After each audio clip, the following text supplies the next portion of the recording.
Hi viewers, welcome to our channel. ప్రస్తుతం మనతో పాటు సీనియర్ జర్నలిస్ట్ దాము బాలాస్ అన్నారు, వారితో మాట్లాడదాం. నమస్కారం సార్. నమస్తే. సార్, ఏపీలో ఎన్నికల ఫలితాలు రాకముందే జగన్మోహన్ రెడ్డి గారు తన ప్రమాణ స్వీకారానికి వైజాగ్లో అన్ని ఏర్పాట్లు చేసుకుంటున్నారు. అయితే తనకు ఎగ్జిట్ పోల్ ఫలితాలన్నీ కూడా దాని దగ్గరకు వచ్చేసాయి, అవన్నీ తనకు ఫేవర్గా ఉన్నాయి, అందుకే ఈ ఏర్పాట్లు చేసుకుంటున్నారని వార్తలు రావడం చూస్తున్నాం సార్. అసలు ఇందులో నిజమెంత ఉంది సార్? యాక్చువల్గా వైజాగ్లో బొత్స సత్యనారాయణ ఆధ్వర్యంలో అక్కడ ఆంధ్ర యూనివర్సిటీ గ్రౌండ్స్ని సెలెక్ట్ చేసినారని చెప్తున్నారు. అక్కడ ఆల్రెడీ హైదరాబాద్ నుంచి ఫ్లైట్స్, ట్రైన్స్ అన్నీ బుక్ అయిపోయినాయి అంటారు.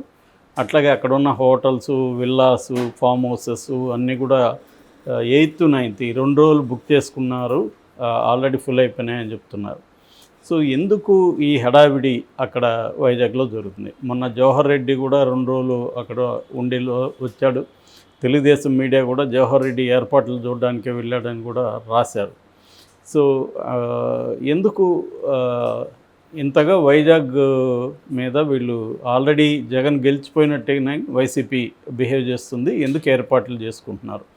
అట్లాగే శివకాశిలో కూడా పెద్ద ఎత్తున టపాసులు ఇవి బాణసంచా బుక్ చేశారని చెప్తున్నారు. అట్లాగే డీజేలు, తర్వాత రకరకాల డ్యాన్స్ ట్రూపులు, వీటన్నిటిని కూడా వైజాగ్కి బుక్ చేశారని చెప్తున్నారు. మరోవైపు తెలుగుదేశంలో ఈ హడావిడి పెద్దగా కనబడలేదు.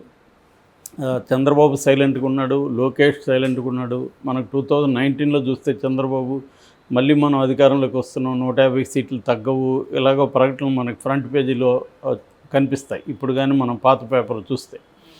ఈసారి ఆయన ఏ రకమైన స్టేట్మెంట్ ఇవ్వలేదు.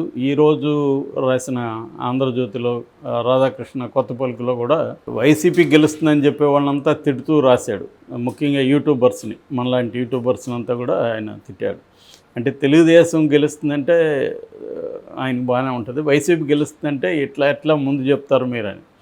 సో నిజానికి తెలుగుదేశం వాళ్ళు మేము గెలుస్తామని చెప్తున్నారు, వైసీపీ వాళ్ళు మేము గెలుస్తామని చెప్తున్నారు. కానీ ఇక్కడ చూస్తే జగన్ ఏమో 2వ రోజే వచ్చి 151 వచ్చాయి లాస్ట్లో, దాన్ని బ్రేక్ చేయబోతున్నాం, ఈసారి దేశం మొత్తం మన వైపు చూస్తుందని చెప్పేసిపోయాడు.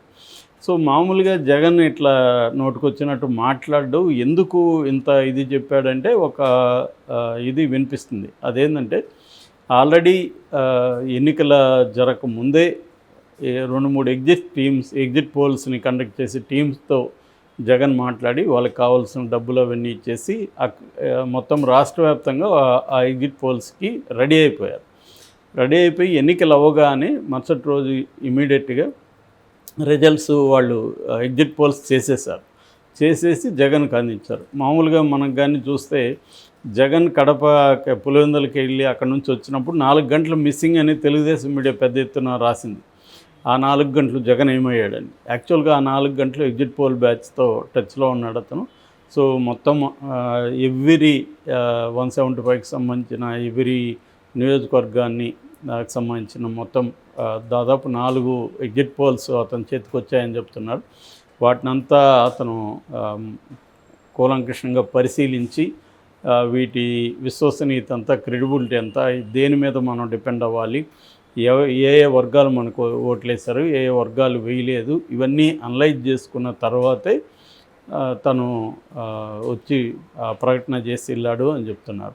అందుకని తను కాన్ఫిడెంట్గా ఉన్నాడు కాబట్టి వైజాగ్లో ఏర్పాట్లకు కూడా గ్రీన్ సిగ్నల్ ఇచ్చాడు. అందుకనే వాళ్ళు గ్రీన్ సిగ్నల్ ఇచ్చి చేసుకుంటున్నారు. అయితే మరి ఈ విషయం చంద్రబాబుకి, ఇప్పుడు జగన్కి ఇంత నాలెడ్జ్ ఉన్నప్పుడు చంద్రబాబు అనుభవం అంతా జగన్ వయసు ఉండకపోవచ్చు కదా. ఆయనే అంటుంటాడు చంద్రబాబు, నా అనుభవం అంతా నీకు వయసు లేదు. సో 45 ఏళ్ళు అనుభవం ఉన్న ఆయన కూడా చేశాడని చెప్తున్నాడు. ఆయన దగ్గర కూడా ఎగ్జిట్ పోల్స్ వచ్చాయి. కాకపోతే ఏంటంటే ఆయనకు అనుకూలంగా లేవు కాబట్టి తెలుగుదేశం నాయకులు ఎవరు కూడా మాట్లాడలే. ఈవెన్ పవన్ కళ్యాణ్ అసలు ఎక్కడున్నాడు, ఏం చేస్తున్నాడు, స్టడీ చప్పుడే లేదు అసలు. సో క్లియర్గా ఏంటంటే చంద్రబాబు కూడా ఎగ్జిట్ పోల్స్ తమకు అనుకూలంగా లేవు కాబట్టి సైలెంట్గా ఉన్నాడు. అయితే అట్ ద సేమ్ టైం కంప్లీట్గా ఎగ్జిట్ పోల్స్ని నమ్మలేము. మనకి చూసాము 2022లో ఛత్తీస్గఢ్లో కాంగ్రెస్ మళ్ళీ అధికారంలోకి వస్తుందని అన్ని ఎగ్జిట్ పోల్స్ చెప్పాయి, కానీ రాలేదు.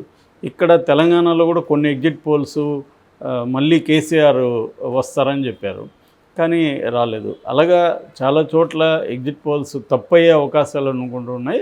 అందుకని చంద్రబాబు కూడా ఏమంటే ఎగ్జిట్ పోల్స్ తప్పవి కూడా అవ్వచ్చు, కాబట్టి మనం సైలెంట్గా ఉన్నాము, పాజిటివ్గా వద్దు నెగిటివ్గా వద్దు, సైలెంట్గా ఉండి మన పని మనం చేసుకుంటాము, కౌంటింగ్ అప్పుడు జాగ్రత్తగా చూసుకుందాము అని వాళ్ళు ప్రధానంగా సిఎస్ని దించే దాని మీద చంద్రబాబు ఫోకస్ చేస్తున్నారు.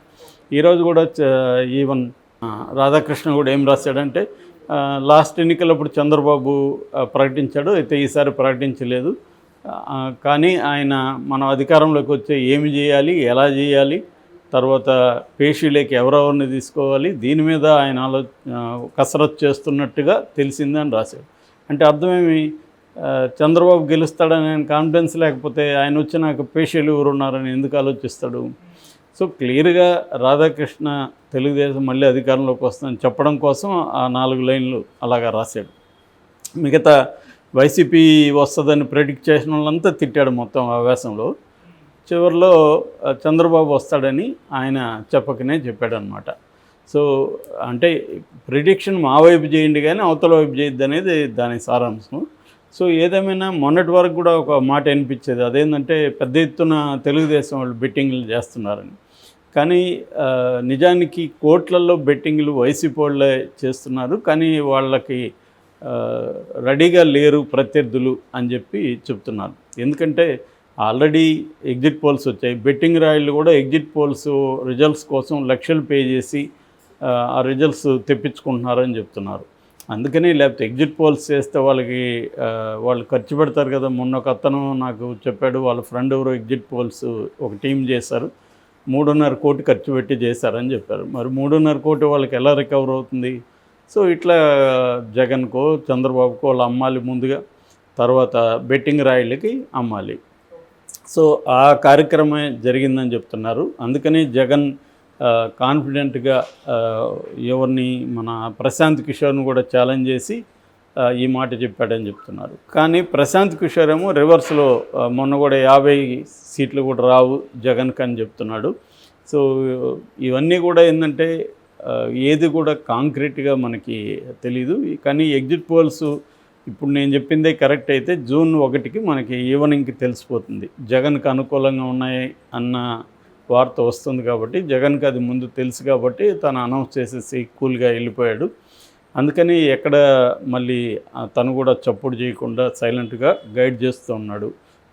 ఒక పక్క జవహర్ రెడ్డిని, ఇంకొక పక్క వాళ్ళ టీమ్స్ని అంతా కూడా గైడ్ చేసి కౌంటింగ్ అప్పుడు ఎలా ఉండాలి ఏంటనేది చూస్తున్నాడు. అయితే జవహర్ రెడ్డిని మార్చే కార్యక్రమంలో వీళ్ళు ఉన్నారు, తెలుగుదేశం వాళ్ళు. అందుకని జవహర్ రెడ్డి మీద ఆరోపణలు మొదలుపెట్టారు, ల్యాండ్ ఆరోపణలు. అప్పుడేమో జవహర్ రెడ్డి వైజాగ్ వెళ్ళడానికి ఆయన ఈ ఏర్పాట్ల కోసమే వెళ్ళాడనేమో ఆంధ్రజ్యోతి రాసింది. అదే ఆంధ్రజ్యోతి ఈరోజు జవహర్ రెడ్డి భూముల కుంభకోణం తన కొడుకు కోసం వెళ్ళాడు అని వాళ్ళు రాశారు. జవహర్ రెడ్డి అయితే నేను దీన్ని నిరూపించాలి, మీరు నిరూపించకపోతే నేను లీగల్ యాక్షన్ తీసుకుంటాను, నా కొడుకు అక్కడికి గత 3 ఏళ్లలో ఎప్పుడు వెళ్ళలేదు, సో నేను వెళ్ళింది ఒక ప్రైవేట్ ఫంక్షన్కి వెళ్ళాను, ఎలాగో వెళ్ళాను కాబట్టి భోగాపురం ఎయిర్పోర్ట్ పనులు ఒకసారి సమీక్షించి వచ్చాను అనేది అతను స్టేట్మెంట్ ఇస్తున్నాడు.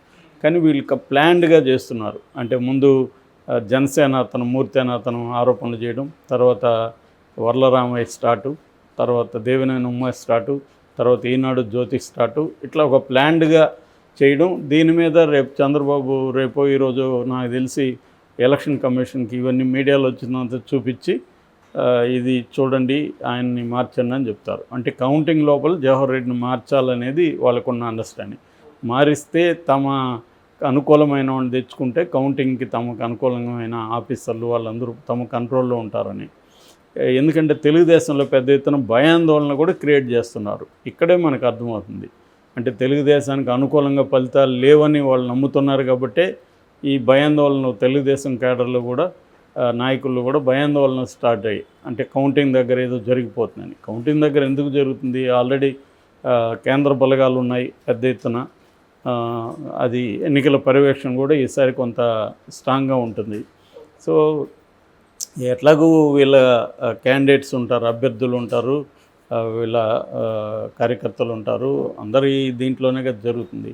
కానీ ఇలా ఎందుకు చేస్తున్నారంటే రేపు పొద్దున్న రెడీగా ఒక నెరేటివ్ ఉంచుకోబోతున్నారు. కౌంటింగ్లో అక్రమాలు జరిగాయి, అందుకే మేము ఓడిపోయినాం అని చెప్పడానికి అనిపిస్తుంది. చూడాలి. Thank you so much sir.